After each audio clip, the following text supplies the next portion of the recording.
Mama, unajenga airport wakati inachukua maeneo, imeanza kuchukua na maeneo ya watu wengine tofauti ambao ni kata ambazo zinaizunguka airport.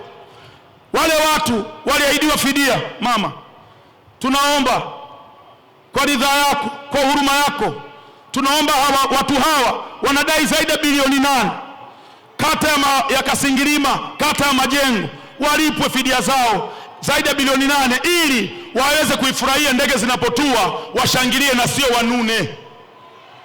Katika miradi yote tuliyoifanya, kama kuna maeneo ya wananchi yamechukuliwa, hakika fidia tutakuja kuzilipa.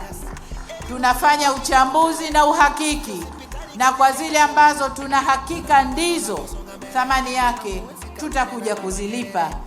Serikali ya Chama cha Mapinduzi haidhulumu. Kodi zetu tunaziona, miradi kila kona, barabara tunaziona.